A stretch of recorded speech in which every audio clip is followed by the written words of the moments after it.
So for those of you who are millennials like me, you probably spent the better half of your childhood watching movies like Indiana Jones.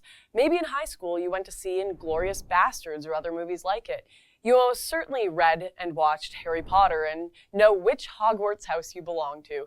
Speaking for myself, I adored Indiana Jones. He was probably one of my first crushes. I had a poster of him on my wall and I wanted to grow up to be an archaeologist. I thought the Bear Jew was a total badass. Hell, I wanted to go get 100 Nazi scalps for myself because screw those genocidal maniacs. And even though, let's be real, I'd probably be in Slytherin or Gryffindor or somewhere between, I still like to tell myself that when push came to shove, I'd side with Harry Potter against the evil, racist, Hitler-esque Voldemort. And that was just when I was entertaining myself. Just like you, when I wasn't in front of the screen eating popcorn, I was in class tapping my pen while listening to the horrors of the Third Reich. The class was oddly dismissive of communism, but I didn't mind. Hey, those guys just wanted equality and went a little too far, right? But the Nazis. Literally everything I and all my fellow millennials learned growing up told us that it was a just and moral thing to beat them by any means necessary, even if that meant violence. Now, fast forward to 2016. A lot of us are working on university degrees. We're in social sciences. We're following BuzzFeed and engaging with plenty of socially aware, hip sites. Everything's going fine and dandy as planned. But then we start to hear horrible things. We hear that hate is on the rise in our countries. We hear that neo-Nazis and sociopathic hackers on steroids are blanketing our favorite social media sites with propaganda. And unlike in Raiders of the Lost Ark, there's no indie to jump in and punch these monsters.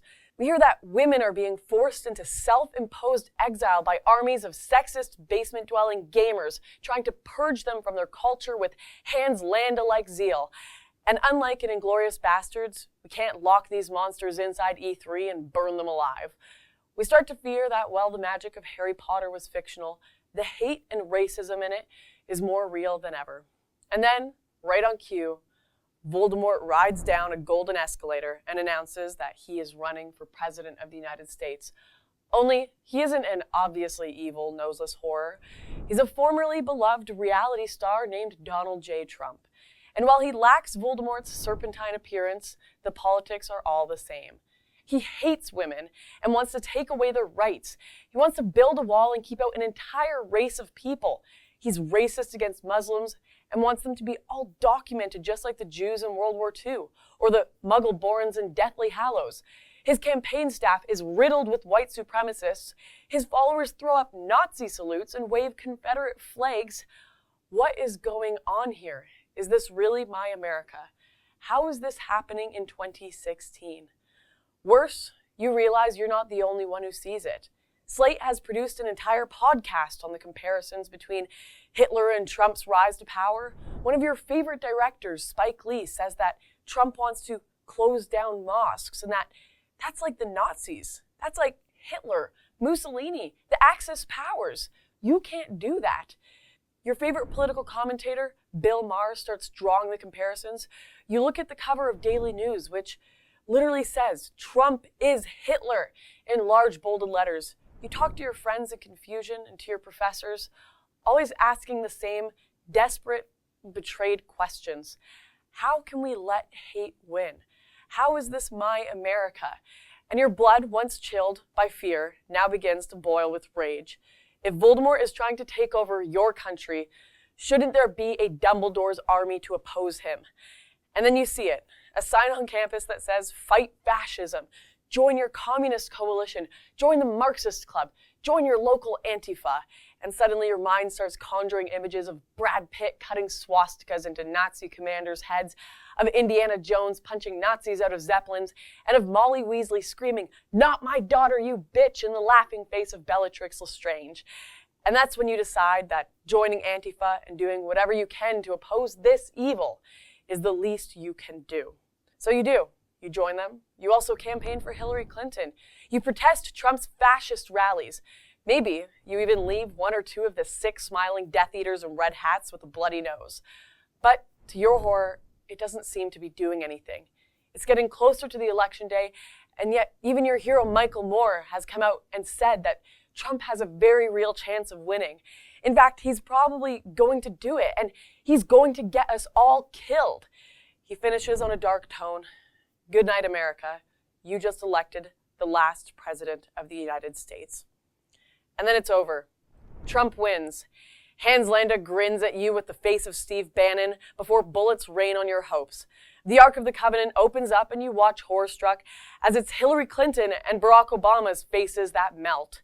The ministry has fallen. Dumbledore is dead. Hope is lost. Except it isn't, because you've seen the movies. The bad guys always get control of power, but only for just the amount of time it takes before the heroes resist. And that's what you're going to do. You're going to become bastards, criminals, undesirables, if that's what it takes to win this fight for the good guys. Trump had better enjoy his inauguration while it lasts, because you're going to lock him and his entire sick cabinet of cruel, perverted, evil people in Washington and burn it down around them.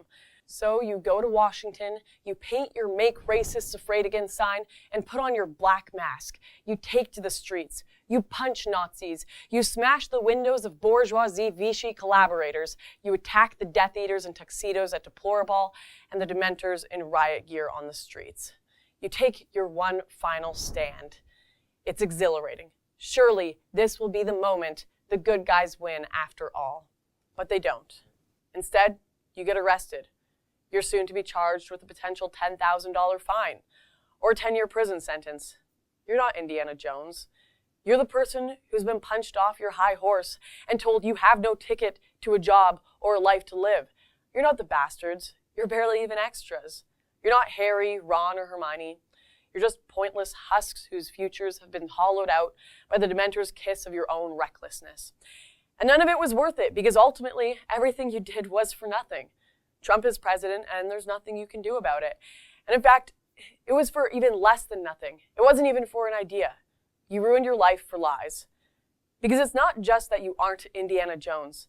It's that the guy you punched on the street actually wasn't a Nazi. He was just a normal, nice guy who was a legal immigrant himself. It's not just that you aren't the inglorious bastards. It's that the taxi you just burned wasn't owned by some smug Vichy businessman, but instead by a Muslim trying to make ends meet. It's not just that you aren't Dumbledore's army. It's that Trump was never Voldemort. His family and cabinet are stocked with Jews. He curtly and harshly denounces Nazis whenever he's asked. He's the most pro-gay president in history, and his policies contain not a jot of racial animus. The whole thing was a pointless, grandiose, soul-crushing hoax. If you enjoyed that video, then be sure to subscribe to see more at therebel.media.